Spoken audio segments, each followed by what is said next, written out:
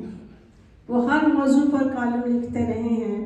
اپنی تازہ کتاب 6 فٹ پرے میں انہوں نے صرف اپنے مزاحیہ کالم شامل کیے ہیں، اور بقول حماد خان انہوں نے اپنی شگفتہ تحریروں کو چھپوانے کا فیصلہ اس لیے کیا کہ شاید اپنے کسی قاری کے لبوں پر مسکراہٹ سجا کر اسے کچھ دیر کے لیے سکون اور مسرت بہم پہنچا سکے۔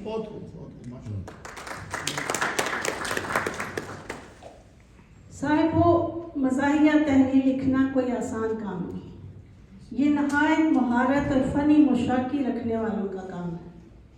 ہمارے اکثر مزاح نگار اس بات کو فراموش کر جاتے ہیں کہ مزاحیہ ادب کو مزاحیہ ہونے سے پہلے ادب ہونا چاہیے۔ میں اس فکرے پہ توجہ چاہوں گی کہ مزاحیہ ادب کو مزاحیہ ہونے سے پہلے ادب ہونا چاہیے۔ مہذب انداز میں سلیقے سے کی گئی معیاری بات ہی مزاحیہ ادب کا حصہ بنتی ہے۔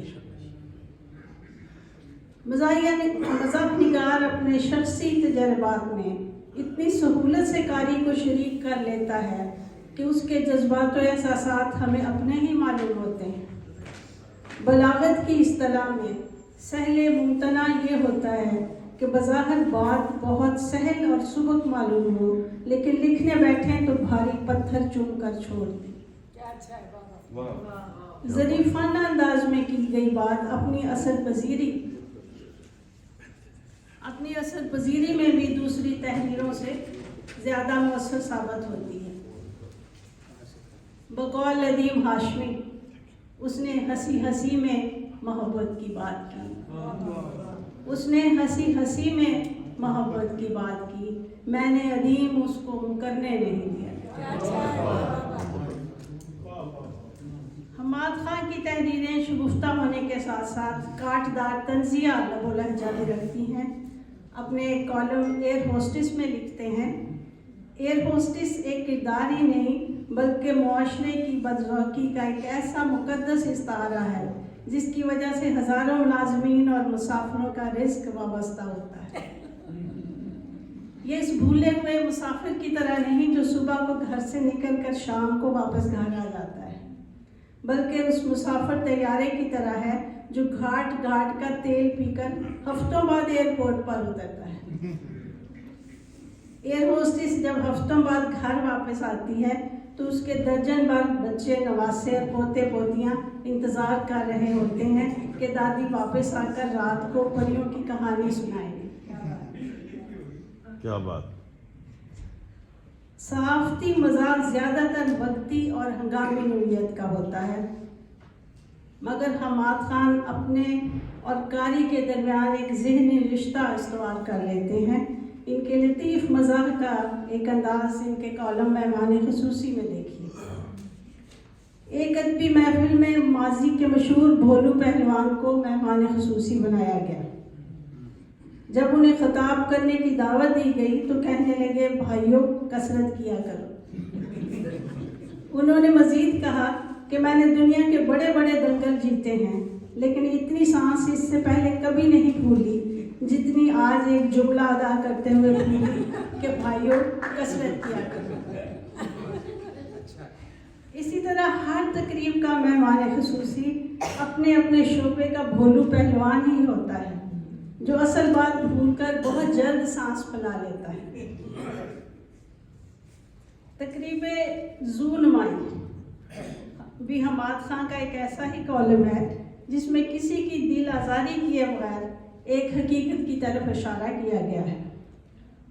کہتے ہیں نیو یارک کے ایک استاد شاعر مرحوم حنیف اخر کے مجموعہ کلام کی کتابت میں 200 غلطیاں تھیں، جس کی وجہ سے انہوں نے اپنی تمام کتابیں دریابند کر دی۔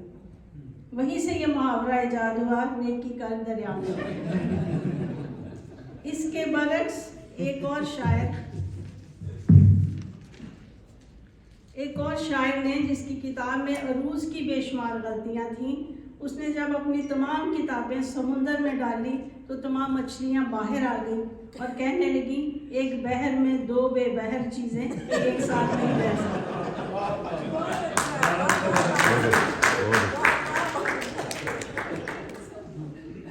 حماد خان کے مزاحیہ کالم ہماری روزمرہ زندگی اور تہذیب و ثقافت کی روایات کی طرف بڑے بھرپور انداز میں اشارہ کرتے ہیں۔ صاحب وہ ایک غلام اور استحصالی معاشرے میں صحافی کا کردار نہایت اہم ہوتا ہے۔ اسے نہ صرف معاشرے کے گھنونے کرداروں کو بے نقاب کرنا ہوتا ہے بلکہ معاشرے میں مثبت سیاسی اور سماجی تبدیلی لانے کے لیے عوام کی رہنمائی اور ان میں جوش و جذبہ پیدا کرنا بھی ہوتا ہے۔ کالم خواہ مزاحیہ انداز میں تحریر کیے جائیں یا کسی دوسرے اسلوب کو اختیار کیا جائے، ایک کامیاب اور عمدہ کالم نگار کے لیے ضروری ہے کہ وہ بے خوفی اور غیر جانبداری سے لکھے، اپنے نقطہ نظر پر توجہ مرکوز رکھے، مختلف زاویوں سے حقائق کا جائزہ لے، ان کا تجزیہ کرے اور اپنا ذاتی مشاہدہ بیان کرے، اور اپنا نقطہ نظر اتنی شد و مد سے بیان نہ کرے کہ قاری اسے انتہا پسند سمجھے، نیز مسائل کی نشاندہی کے ساتھ ساتھ ان کا حل بھی پیش کرے۔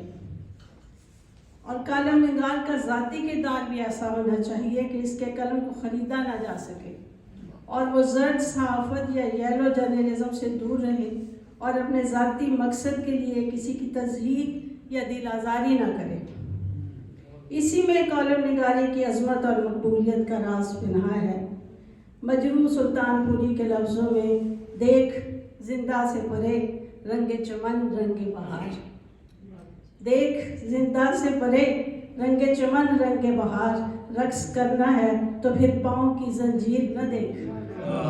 واہ واہ واہ، کیا بات۔ حماد خان کو اس نئی کتاب کی اشاعت پہ بہت دلی مبارکباد۔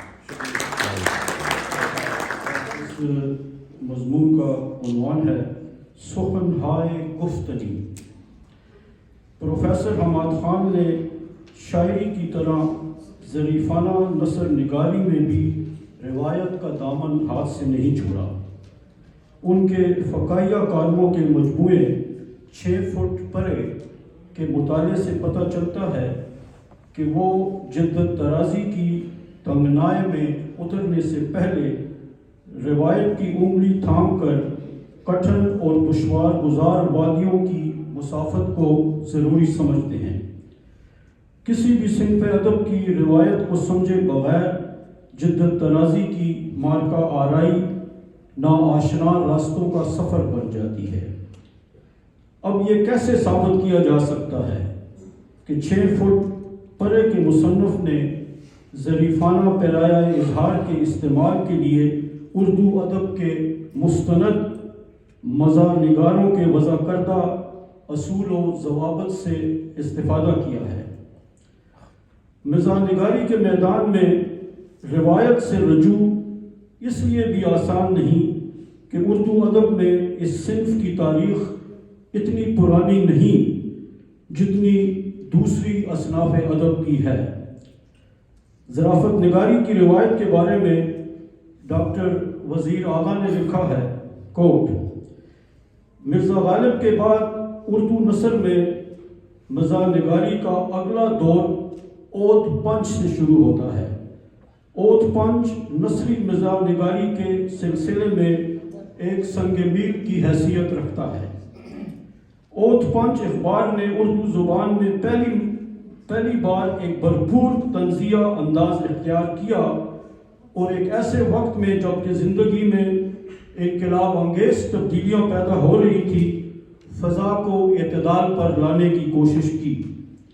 یہ وہ زمانہ تھا کہ 1857 کے ہنگامے نے زندگی سے شگفتگی اور آسائش چھین لی تھی اور اس کے چہرے پر سنجیدگی کی تیوریاں پیدا کر دی تھی، انکوٹ۔ یہاں ان حقائق کا ذکر اس لیے ضروری ہے کہ اردو کے مزاحیہ ادب میں ایک اخبار کو کلیدی اہمیت حاصل ہے، اور ہم جس مزاح نگار کے فنی محاسن کا جائزہ لے رہے ہیں ان کے فقاہیہ کالم بھی ایک اخبار ہی میں شائع ہوئے ہیں۔ اس جسارت کی دوسری وجہ اس حقیقت کی نشاندہی کرنا ہے کہ اردو ادب میں مزاح نگاری کی تاریخ 250 سال سے زیادہ پرانی نہیں۔ اس اعتبار سے رتن ناتھ سرشار، عظیم بیگ چغتائی، حتیٰ کہ شوکت تھانوی اور شفیق الرحمان کو بھی اردو کے ابتدائی مزاح نگاروں میں شمار کیا جاتا ہے۔ ان مزاح نگاروں نے اپنی ظریفانہ نثر نگاری میں صرف مزاح پر ہی انحصار نہیں کیا بلکہ طنز و تضحیک کا بھی بڑی مہارت اور چابکدستی سے استعمال کیا ہے۔ پروفیسر حماد خان کی مزاحیہ اور طنزیہ تحریروں پر بات کرنے سے پہلے طنز اور مزاح کے فرق کی تفہیم ضروری ہے۔ انگریزی ادب کے ممتاز مزاح نگار، ادیب اور معلم اسٹیفن لیکاک نے کہا ہے، کوٹ، مزاح زندگی کے اس ہمدردانہ شعور کا نام ہے جس کا فنکارانہ اظہار ہو جائے، انکوٹ۔ پروفیسر لیکاک نے اس کی وضاحت کرتے ہوئے لکھا ہے کہ مزاح نگار اپنی گہری نگاہ اور عمیق مشاہدے سے زندگی کی ان ناہمواریوں اور مضحکہ خیز کیفیتوں کو دیکھ لیتا ہے جو ایک عام انسان کی نگاہ سے اوجھل رہتی ہیں۔ دوسرا یہ کہ مزاح نگار ان ناہمواریوں کے رد عمل میں کوئی استہزائی یا غیر ہمدردانہ لب و لہجہ اختیار نہیں کرتا بلکہ وہ ان کی مرہم پٹی کی کوشش کرتا ہے۔ اس کے برعکس طنز نگار ان تمام تکلفات کو بالائے طاق رکھ دیتا ہے۔ وہ ہمدردانہ اور مشفقانہ رویے پر یقین نہیں رکھتا، اسے اپنے نشانہ تمسخر سے کوئی ہمدردی نہیں ہوتی، وہ معاشرتی ناہمواریوں سے نفرت کرتا ہے اور انہیں خندہ استہزاء میں اڑا دیتا ہے۔ پروفیسر حماد خان نے اخباری کالموں کی تنگنائی میں رہتے ہوئے طنز اور مزاح دونوں کو بڑی چابکدستی سے استعمال کیا ہے۔ 6 فٹ پرے میں حماد خان نے مولوی صاحب کی شخصیت کو کئی کالموں میں بڑی خوش طبعی اور بذلہ سنجی سے برتا ہے۔ اس کردار سے مصنف کی چھیڑ چھاڑ تواتر سے لگی رہتی ہے۔ بھینس، بیوی، میراثی اور حقے کی شامت کے دوران بیچارے مولوی کے بخیے بھی ادھیڑ دیے جاتے ہیں۔ اس کردار پر حماد خان کی لکھی ہوئی یہ سطور توجہ طلب ہے، کوٹ، اگر گاؤں کا چودھری فوت ہو جائے تو مولوی صاحب صاف ستھرے کپڑے اور سر پر ٹوپی پہن کر اپنے شاگردوں کی فوج کے ہمراہ چودھری صاحب کی حویلی پہنچتے ہیں۔ وفات والے دن سے لے کر کل خوانی تک تمام رسومات میں ایسے شرکت کرتے ہیں جیسے ان کا اپنا سگا باپ فوت ہو گیا ہو۔ اس کے برعکس اگر گاؤں کا غریب مزدور یا کسان فوت ہو جائے تو جنازہ پڑھانے کے لیے مولوی صاحب کے پاس شرعی مجبوری کا بہانہ ہوتا ہے۔ ایسے موقعوں پر اکثر مولوی صاحب کا نائب آ جاتا ہے، اور اگر کبھی مولوی صاحب کو خود آنا پڑے تو انتہائی مختصر دعا یہ کہہ کر ختم کر دی جاتی ہے کہ مرحوم جنتی تھا، اسے دعاؤں کی ضرورت ہی نہیں، وہ تو زندگی ہی میں بخشا گیا تھا، انکوٹ۔ یہ پیرایہ اظہار ظریفانہ تو ہے مگر ہمدردانہ ہرگز نہیں، اس لیے یہ واضح طور پر طنز و استہزاء کے زمرے میں آتا ہے۔ اس میں صرف ایک شخصیت کے غیر مشفقانہ رویے کو تشت اسباب نہیں کیا گیا بلکہ سماجی ناہمواریوں کو بھی بے نقاب کیا گیا ہے۔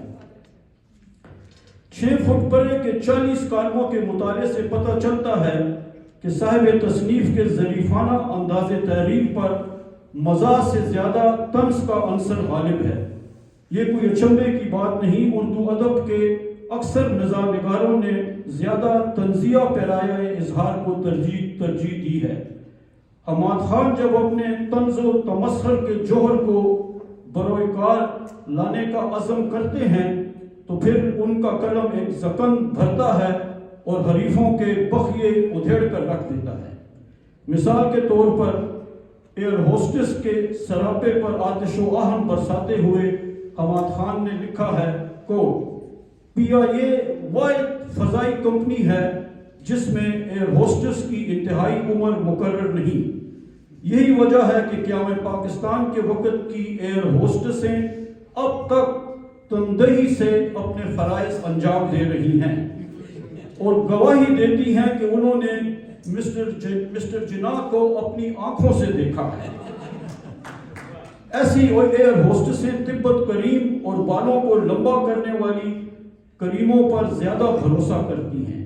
انکوٹ۔ یہ کردار نگاری ہمدردانہ مزاح نہ سہی مگر یہ طنز و استہزاء کی ایک دلچسپ مثال اس لیے ہے کہ اس میں نظام کہنا اور ایک سماجی حقیقت پر تفنن آمیز پیرائے میں نقطہ ترازی کی گئی ہے۔ 6 فٹ بڑے کے کالموں کے یہ اقتصابات پیش کرنے کا مقصد یہ نشاندہی کرنا ہے کہ حماد خان ناگفتنی باتوں کو سخن ہائے گفتگی کی صورت میں پیش کرنے کا فن جانتا ہے۔ بہت اچھا ہوا ہے، بہت اچھا ہوا۔ بہت شکریہ، بہت شکریہ۔ اس اعتبار سے ان کی تخلیقی کاوش ہماری مبارکباد کی مستحق ہے۔ زبردست۔ جن کے بارے میں باتیں ہو رہی ہیں وہ سارے بڑے محترم لوگ ہیں، اور جو ہمارے پیچھے سے ایک آواز آئی تھی وہ ملکہ ترنم نہیں بلکہ بادشاہ تحت اللفظ ہے۔ حماد خان میرے اس وقت کے دوست ہیں جب وہ پروفیسر نہیں تھے، لیکن اس وقت بھی وہ پروفیسروں جیسی حرکتیں کرتے تھے۔ اس وقت اس تمام دورانیے میں محترمہ خالدہ ظہور نے ایک بہت کام کی بات کہی کہ مزاحیہ جملے کو مزاحیہ ہونے سے پہلے یہ دیکھنا چاہیے کہ اس میں مزاحیہ ادب کتنا ہے۔ میرا نظریہ بھی یہی ہے۔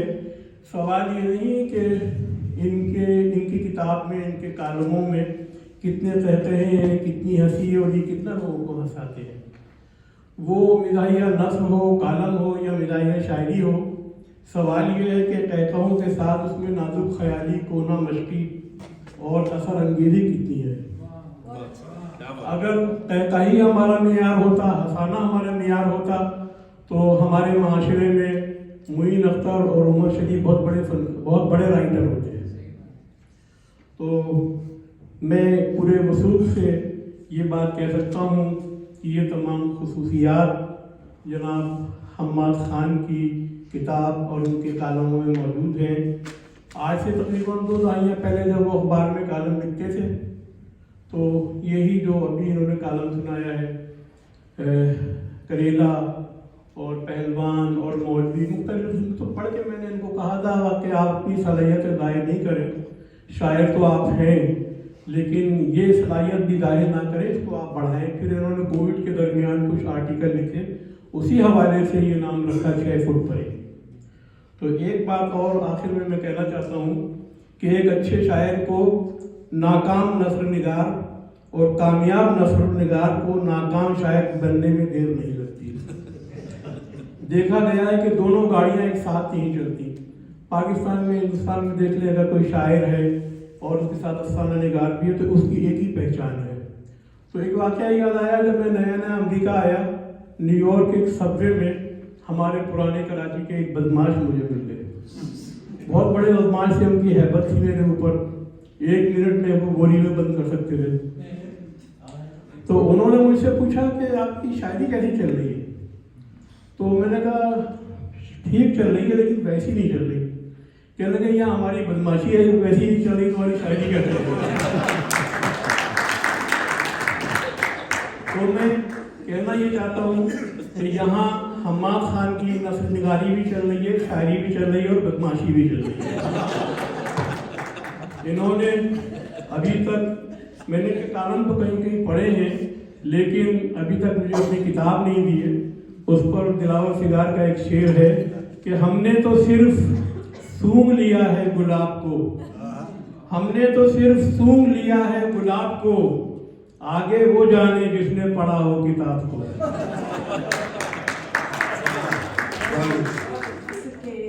جو ان کے کالم ہیں ان سے میں نے بالکل شروع میں تھوڑا سا پڑھنے کا اتفاق ہوا تھا مجھے، لیکن ابھی جو یہ ان کا رنگ مزاح میں آیا ہے یہ میرے لیے بالکل نیا ہے، اور میں نے بہت حظ اٹھایا اس جو کچھ بھی اب تک گفتگو ہوئی اس کے حوالے سے بھی، اور انہوں نے بھی جو مضمون سنایا وہ بھی بہت ہی عمدہ۔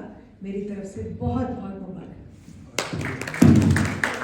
اس جائزے کی تحریر سے پہلے ابتدا نما انتہا زدہ یہ تمہیدی گزارشات۔ ڈیرہ غازی خان میں پیدا ہونے والا حماد خان اب ریاست نیو یارک کے شمال مشرق میں واقع ایک خوبصورت گاؤں میں رہتا ہے۔ یاد رہے کہ یہاں دیہات کے لیے بھی لفظ گاؤں ہی استعمال ہوتا ہے، سو حماد خان کو دیہاتی کہنا عبث ہوگا کہ اس کی زندگی میں سکولنگ بہت زیادہ ہے اور احباب، نقادوں اور حاسدوں سے نبرد آزما ہونے کے لیے مناسب تعلیم بھی حاصل ہے۔ یہاں لفظ تعلیم پر زور ہے، اتنا زور جو اس کتاب کا وزن اٹھانے کے لیے کافی بھی ہے اور ہمہ وقت تیار و مستعد بھی۔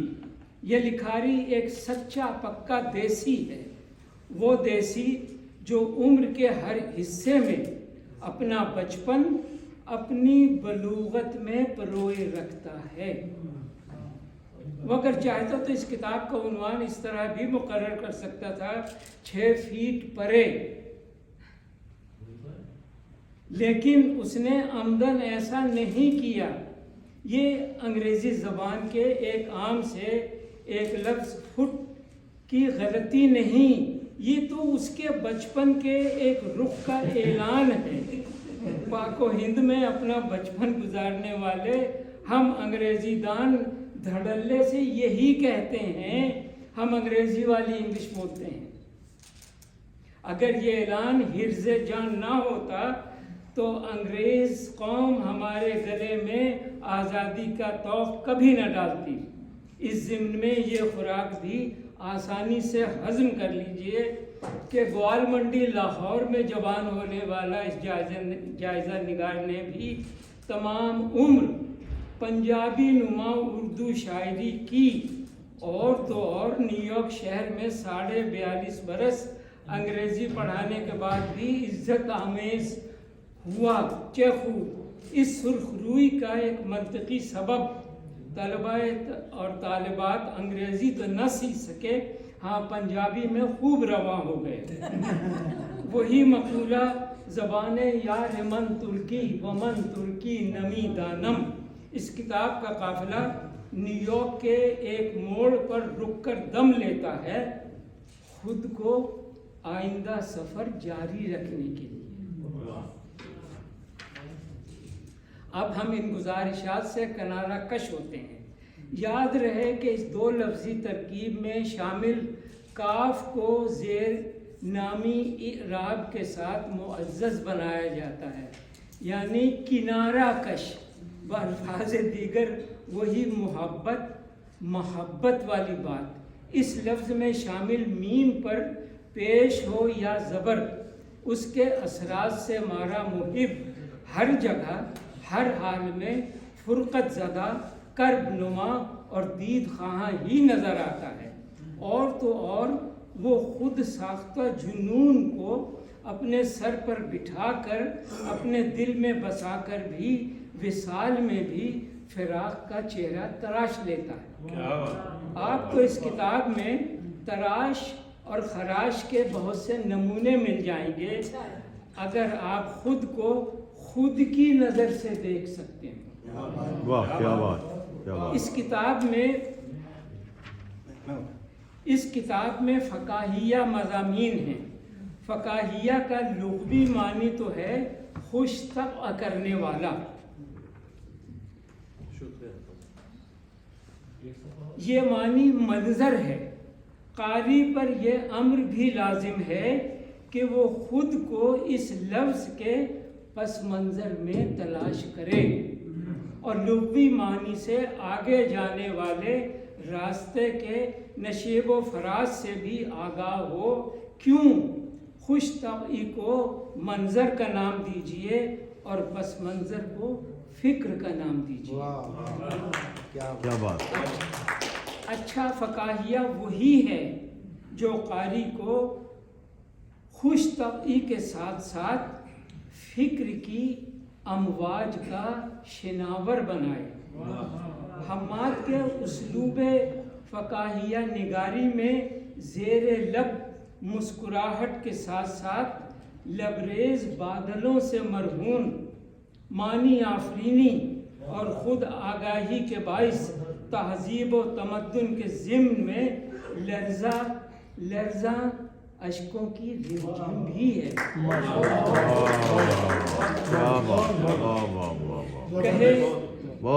کہے عیاں طور پر اور کہے نہا طور پر.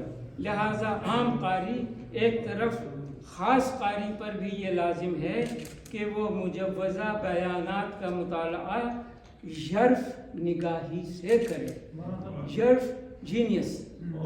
حماد خان کی اس کتاب کو فقاہیت کا درجہ حاصل ہے بجا، لیکن مجوزہ فقاہت کے دامن میں ظرافت کے ہمراہ نظارت بھی ہے اور نظافت بھی. ایک قدم اور آگے بڑھیے. مجوزہ فقاہت سے مربوط ظرافت میں نظارت سے منسوب جملوں، اشاروں اور کنایوں میں انتباہ بھی شامل ہے. سبب کاز اینڈ ایفیکٹ، سبب نتیجے کے موضوعات اور عنوانات کے تحت، تاکہ قاری خود کو، ملاحظہ کیجئے کہ قاری خود کو ماضی کے غلط رویوں سے بچائے، ماضی کی اغلاط درست کرے. یہ یاد رہے کہ اس کتاب کا مصنف نہ کوئی مصلح ہے اور نہ کوئی مفلح. وہ ایک بندہ بشر ہے، ازل ہی سے خسارے، جہل اور ظلم کا مارا مطعون. ہاں یہ ضرور ہے کہ وہ ایک نثر نگار ہے، شاعر ہے. یہ خصوصیات وہابی صفات ہیں، وہابی گاڈ گفٹڈ وہابی صفات ہیں جنہیں اس نے علم، تجربات، مشاہدات اور ذاتی پسند و ناپسند سے ہنر اور فن کے سانچوں میں ڈھالا ہے. واہ، بہت اعلیٰ، بہت اعلیٰ، بہت خوب. اب یہ مزے کے مشاہدات. الفاظ مچھر، بھینس کی جنس تو دور ہی سے بتائی جا سکتی ہے، لیکن یہ بتانا ناممکن ہے کہ وہ مچھر نر ہے یا مادہ. حماد خان کا مچھر نر ہے. کیوں؟ یہ بات اسے خود بھی نہیں معلوم. مچھر ایک طرف، وہ اگر ان کالمز میں طوطا، مچھلی، گوریا، خرگوش اور مینا ایسے الفاظ استعمال کرتا تو انہیں بھی وہ نر کے زمرے میں ڈال دیتا شاید، لیکن مور اور مرغ ایسے اسما اندازے کی حدود سے باہر ہوتے. خواتین و حضرات، 6 فٹ پرے میں اساسی، میں زبان کا طالب علم ہے اس لیے میں آپ سے گفتگو کر رہا ہوں، میں 6 فٹ پرے میں اساسی الفاظ بھی ہیں اور انسلاکی الفاظ بھی. مثلا معاشرہ، کردار، دنیا، بھروسہ، فرائض، انجام، سفر، عمر، صبح، شام وغیرہ. اس کتاب میں شامل یہ مرکبات اضافی نمونتاً حاضر ہیں: حسرت ناکام، آرزوئے ناتمام، پابندی اختیار، پائے استقلال، چاہے غب، چاہے زقن وغیرہ. اس کتاب میں مرکبات عطفی بھی شامل ہیں. مثلا پاک و ہند، قدر و منزلت، طلب و رسد وغیرہ جب بات طنز کے ضمن میں ظرافت و فقاہت سے ہٹ کر ہوتی ہے تو یہ پڑھا لکھا کالم نگار گلیوں محلوں کا ایک عام سا بندہ بن جاتا ہے اور اسی کے الفاظ میں اپنے مفاہیم بناتا اور سجاتا ہے. مثلاً سلائی مشین وغیرہ، مولوی، کتا، اداسی، پہلوان، چالیسواں، رال، منگیتر، دیگیں، کھسا وغیرہ میں قاری کو ان الفاظ کی جزوی نشاندہی پر زبان درازی کا حق حاصل ہے.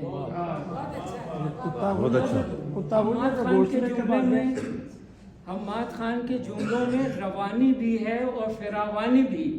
ملاحظہ کیجئے مثلاً مہمان اپنے گھر میں ٹماٹر کی طرح گھٹتا رہتا ہے، شادی کے کھانے کی طرح مہمان خصوصی کم پڑ جاتا ہے، صدر مملکت کی طرح صدر محفل بھی ایک ہی ہوتا ہے جس کے چہرے پر وفاقی قسم کی اداسی چھائی ہوتی ہے.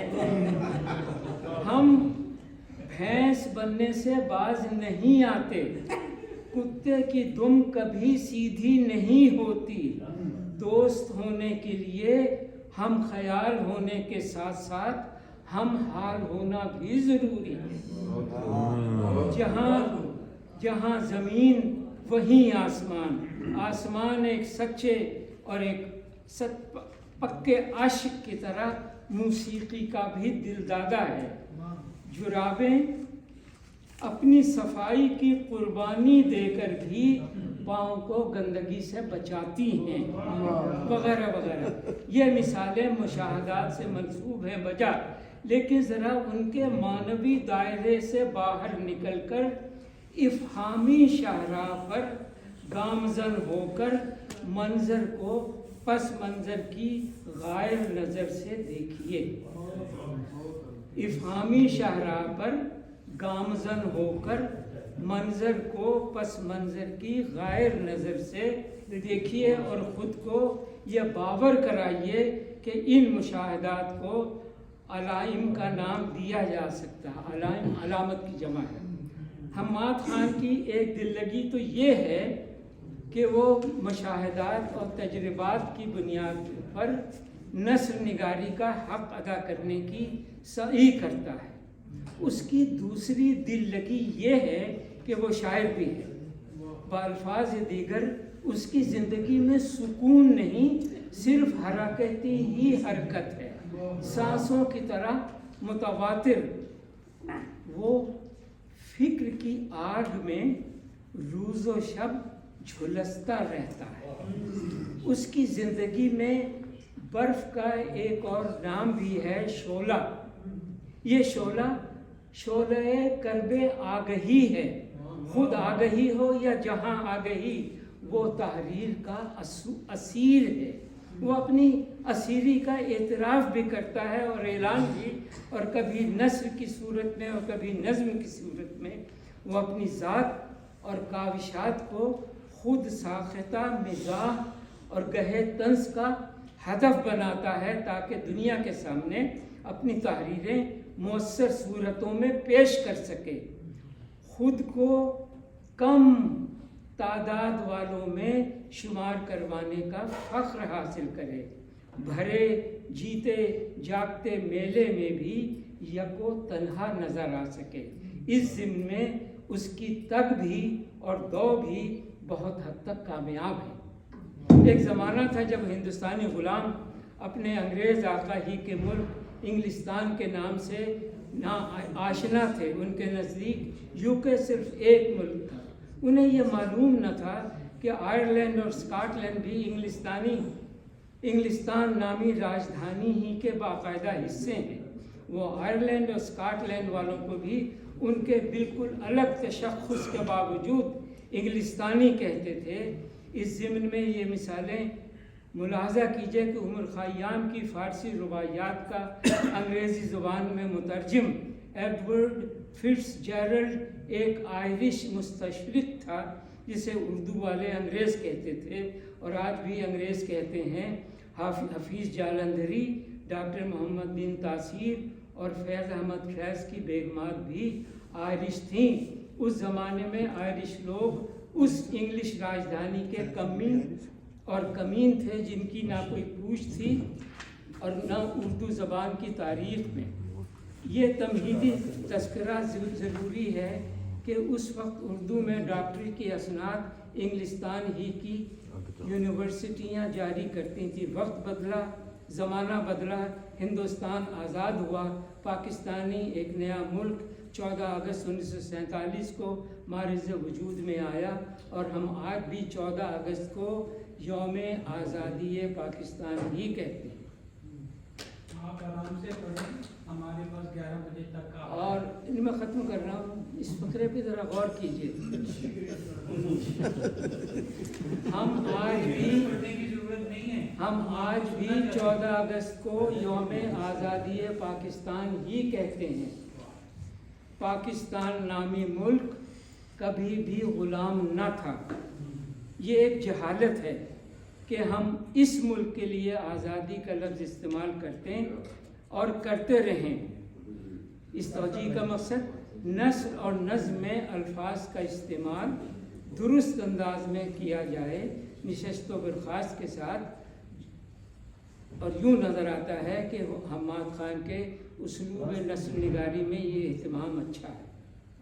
یہ باتیں کل کی باتیں تھیں. ان باتوں کا حماد خان سے براہ راست واسطہ ہے کہ وہ اردو زبان و ادب کے ایک نئے مرکز نیو یارک کا ایک باقاعدہ لکھاری ہے. نیو یارک سے منسوب قلم کار مختلف نوع اصناف میں اپنی تخلیقات پیش کرتے ہیں. 6 فٹ پرے آج کے عنوانات اور موضوعات پر بھی اخباری کالمز کا ایک مجموعہ ہے. صحافت کی دنیا میں ہر کالم کی عمر صرف 1 دن ہوتی ہے. اب مجوزہ کالمز کی عمر 1 دن نہیں ہوگی، وہ اب نیو یارک کی ادبی تاریخ کا ایک باقاعدہ حصہ کیا بات، ایک کتاب کی صورت میں شامل ہے. اس کتاب کو ہم پاک و ہند کے روایتی مراکز کے سامنے یہ کہہ کر پیش کر سکتے ہیں فخر و انبساط کے ساتھ، اس کتاب کا خالق امریکہ نامی ایک انگریزی دان ملک میں رہتا ہے. اس کے اسلوب سے دوستی کرو اور اس کو اپنی صفوں میں جگہ دو. یہ کووڈ کا دور ہے. 6 فیٹ انگریزی کا استاد ہوں تو وہ 6 فیٹ کہنا پڑے گا. ہم ابھی تک اردو میں صیغہ جمع کے ساتھ واحد لفظ استعمال کرتے ہیں. مثلا ہم 6 سال سے یہاں رہ رہے ہیں، 6 برس سے رہ رہے ہیں، حالانکہ کہنا چاہیے ہم یہاں 6 برسوں سے رہ رہے ہیں. So the same thing is applicable to the topic of the book. Covid کی بات ہے، انہوں نے کووڈ کی بھی بات کی ہے. میں اپنی یہ ربائی حماد خان کی خدمت میں پیش کرتا ہوں اور مضمون ختم کرتا ہوں. کووڈ یہ نیا دور بھی دکھلائے گا. کووڈ یہ نیا دور بھی دکھلائے گا. ویکسین ہر ایک شخص ہی لگوائے گا. حماد پہ یہ وقت بھلا آئے گا. 6 فیٹ پرے کوئی چلا جائے گا. تو اپنی ثقافت اور اپنے کلچر کو آگے بڑھانے کا جو سب سے اہم ذریعہ وہ یہی ہے کہ ہم اپنی زبان کو بھی فروغ دیں. اور اس لحاظ سے یہاں پر آپ کی جو کتاب کی رونمائی ہوئی ہے، I am so happy to be a part of this event. اور آپ کے مضامین آئی ہوپ مجھے پڑھنے کا موقع ملے گا. اور ابھی تک جتنا میں نے یہ آپ کے بارے میں سنا ہے یہاں پر اور باقی لوگوں نے جس طرح سے بیان کیا، آئی تھنک وہ تو خود ایک کتاب کی صورت میں شائع ہونا چاہیے، بیکاز وہ اتنا خوبصورت تھا، بہت خوب، اور اس طریقے سے اس کو پیش کیا گیا ہے کہ I think it has generated a lot of interest in your book as well as in our language and the cultural heritage that we have. اور بالکل totally agree with the sentiment in this hall کہ مزید اس طرح کے programmes ہونے چاہیے. اور اب چونکہ کووڈ میرے خیال میں اب اٹ شوڈ بی بیہائنڈ اس، تو میرے خیال میں کونسلیٹ جنرل پاکستان میں نیو یارک سے بھی آپ دیکھیں گے آئندہ دنوں میں کہ آپ کو مزید کلچرل نوعیت کے ایونٹس دیکھنے کا انشاءاللہ بہت